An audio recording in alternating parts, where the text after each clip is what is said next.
The Revolutionary War started as a colonial rebellion against the British on the fringes of its empire. It ended with an independent America and the idea of liberty spreading across the globe. All this happened because the rebels won the major battles. We're here to dive deep into each of them. Welcome to the Key Battles of the Revolutionary War podcast, hosted by James Early and Scott Rank. Hello everyone, welcome to battle number 10 in our series Key Battles of the Revolutionary War. Things are coming to a head between the Patriots, Loyalists, and British forces. We're going to get into the Battle of Yorktown, but as always, we don't just jump into things, we give background context because that's what we're all about. So James, what is the background of Yorktown? So we saw last time that the Americans in the South, the Patriot Americans at least, are not going to roll over and die. We saw that the British had hoped to send forces down into the South and rally the many, many loyalists that were supposedly there to the British cause and crush the rebellion in the South and then march up to the North and just kind of roll it up and isolate New England, which would be a much easier, they thought, a place to conquer. Or anyway, none of that works out correctly. The British are defeated. They have an initial victory at Camden, but then they lose major battles at Kings Mountain and then Cowpens, which we talked about previously. And at the same time as that, partisan activity or guerrilla activity is spreading like wildfire throughout the South. We've talked about people like Francis Marion. We talked about Thomas Sumter and other rebel commanders who are just popping up out of nowhere and picking off British columns. And things are getting ugly for the British. Daniel Morgan plays a major role in these battles. The British are getting desperate. They're starting to run out of supplies. And that's going to really affect their plans in the near future. It was impossible for the British to get the supplies they needed in the upcountry of the Carolinas. So Cornwallis is forced to keep his army relatively close to the coast where he can be supplied by the British Navy. Nathaniel Greene, who, as we've seen, has become the commander of Continental Forces in the South, the overall commander, he plays kind of a cat and mouse game with Cornwallis. He kept his army far enough from Cornwallis to avoid a major pitched battle, while at the same time constantly trying to lure Cornwallis away from the coast. Greene's strategy was, in Professor Alan Gelzo's words, dance like a butterfly, sting like a bee. In other words, come here, bang, gotcha, And in this effort, in addition to having Francis Marion, Thomas Sumter, Daniel Morgan helping him out, he was assisted by a cavalry commander that we're going to introduce here, I think, for the first time in this series. Yes. Better late than never, right, Scott? Yeah, especially with this guy. A very colorful character, very interesting, fascinating guy named Colonel Henry Lee III to be specific, but better known by the nickname of Light Horse Harry. So here, entering into our drama, is Light Horse Harry Lee. Young, energetic, dashing, daring, and he's going to give Bannister Tarleton and the rest of the British cavalry a run for their money. Skirmishers of the two armies occasionally fought each other, but the main armies never met. And when I say a skirmisher, they're kind of like, I don't know what we would call them today, advanced scouts. They are smaller, much, much smaller units than the main army, whose job is to go out there and just keep an eye on the other side, figure out where they are, try to maybe figure out how many there are. So there aren't any major battles really between Cowpens and Yorktown, which we'll talk about a little bit later. Scott, there's also the issue of disease. What do you have to say about that? This is something I wanted to spend some time on before our momentum really ramps up for Yorktown. So excuse my excursus, listeners. I think this is important. It's not quite worth a full episode, but something that bears mentioning. Many British soldiers died, and it's not by combat deaths. It's not primarily by combat deaths. It's by disease, which we've seen frequently in this series with soldiers on prison ships and other places. But I want to pinpoint and take a closer look at malaria. I did an entire podcast episode about an hour long on malaria. Some have thought that it may have killed up to 1/2 of all humans who've ever lived, which basically makes it the Thanos of Infinity War of the human population. I don't know if it's quite that high, but recurrently throughout history, malaria can just completely wipe out people if they're in swamp-like conditions. And one example is that in the 17th century, Scotland was trying to become a colonial empire like England as well. And they actually set up a colony on the Isthmus of Panama called Caledonia that was completely wiped out by malaria in the 1690s. If it would have succeeded, who knows? Maybe Scotland could have joined the ranks of the colonial empires like France and other ones too. But at least in the Revolutionary War as well, many British soldiers died of malaria. And I even attended a talk by a professor when I was in my doctoral program that directly credited malaria with the Patriots winning the Revolutionary War. And to give some context of what he meant by that, to at least give some credence to the argument, even if you don't necessarily buy it, both sides recognize the danger of warm weather in the lowlands of South Carolina and Georgia, especially with all the irrigation to supply water to plantations in the South. That is a breeding ground for mosquitoes, and mosquitoes are what transmit malaria. They didn't know that at the time. Malaria, the word literally means bad air. And with the lack of bacteriology, some thought that it was the air conditions, not the mosquitoes themselves, that were the source of malaria. Well, American military leaders mounted several costly and fruitless summer campaigns against the British, not just in the Carolinas, but also in Florida and Georgia.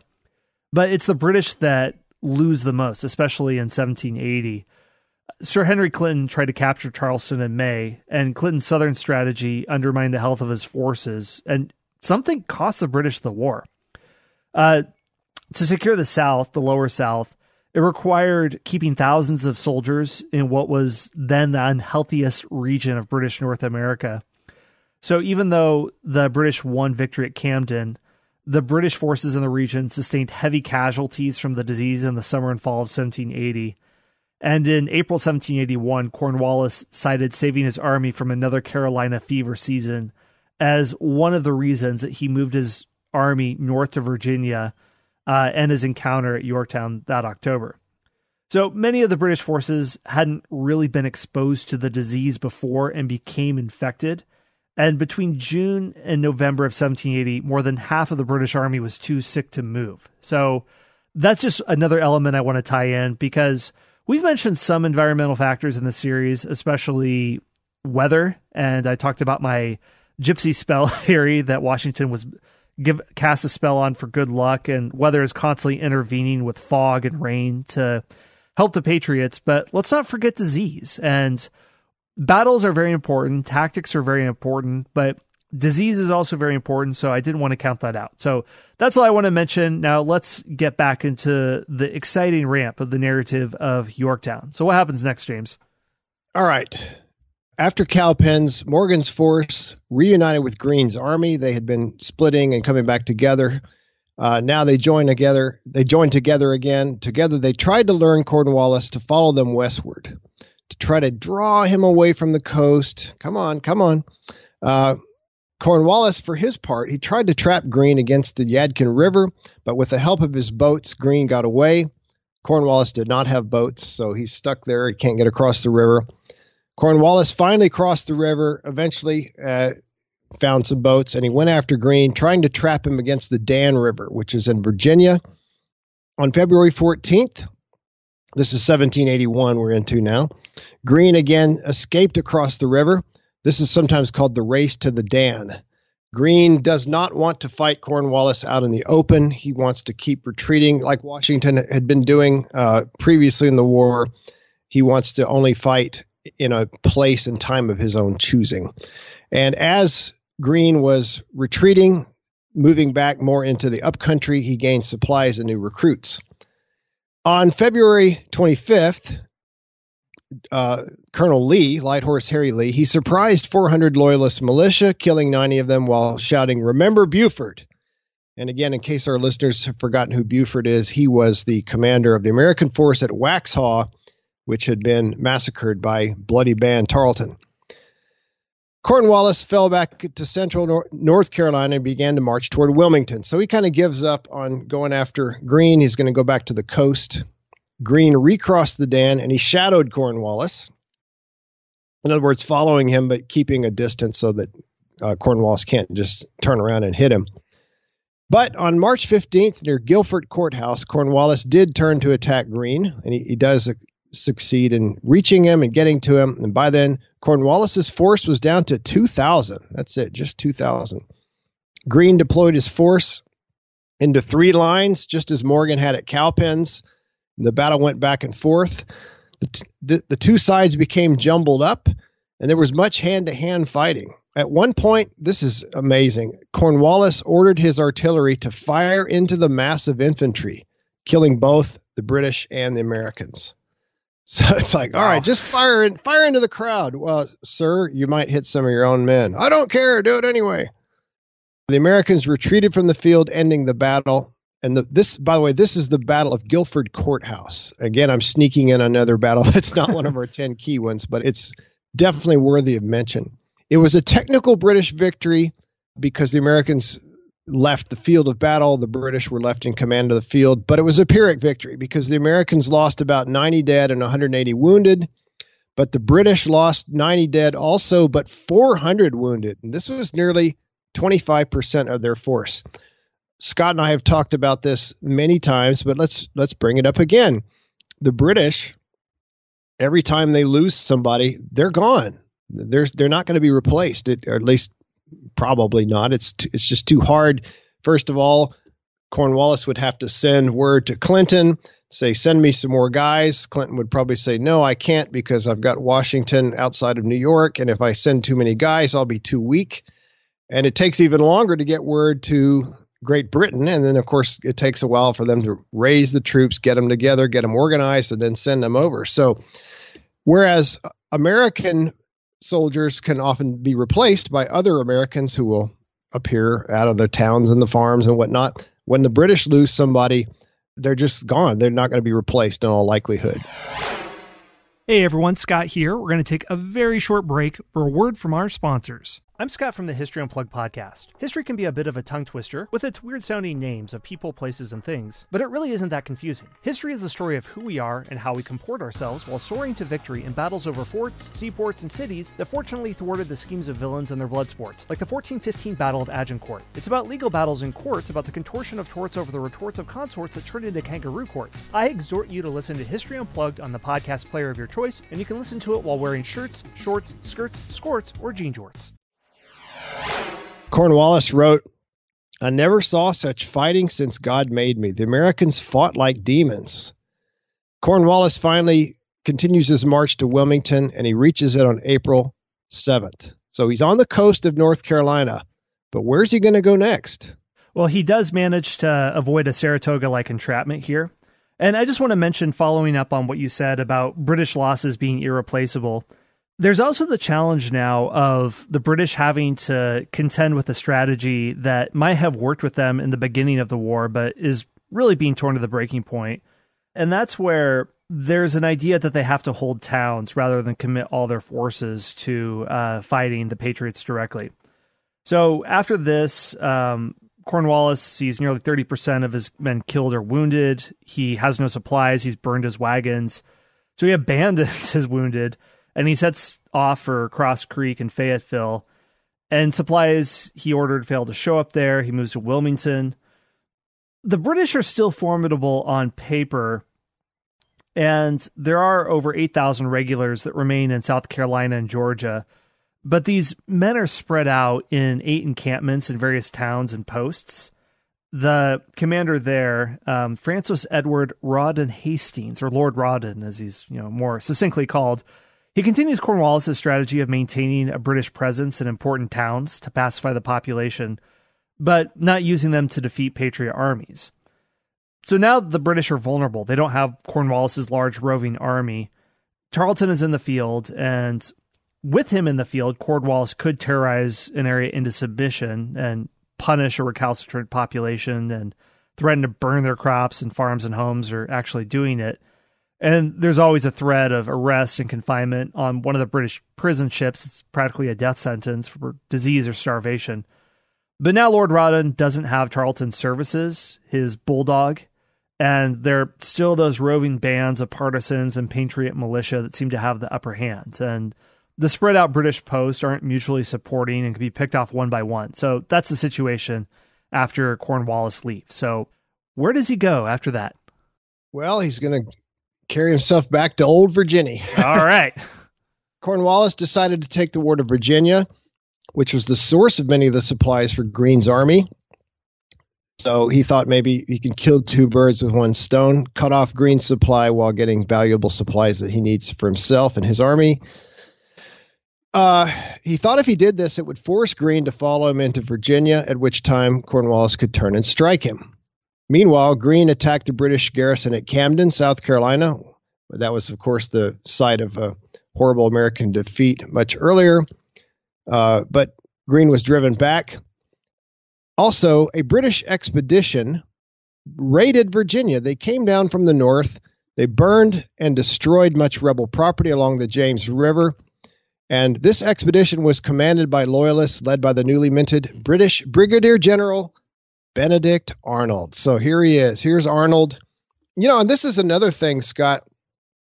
Arnold didn't just change sides, but he actually actively led troops down to Virginia and did a scorched earth campaign, burned, pillaged, destroyed things. He also did some of that in Connecticut, his own home state.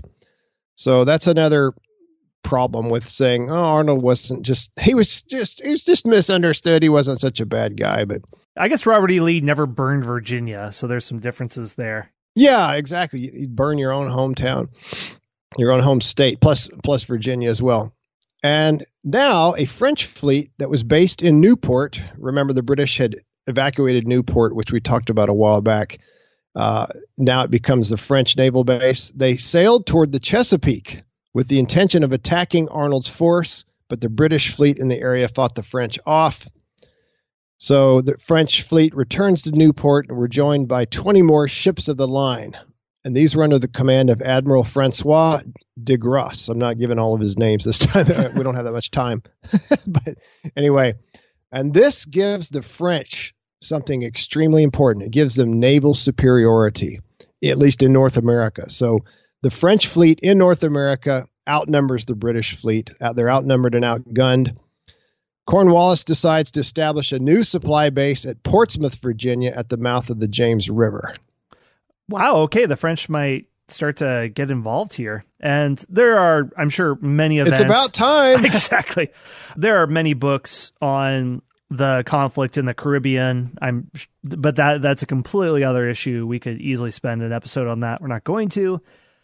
So we're going to look back north. And New York is interesting. It seems it's just been sitting there under British occupation since 1776, really. So what's going to happen now? Is it going to finally enter back into the mix? Well, I do want to go back to the north just for a second and talk about what Washington has been doing.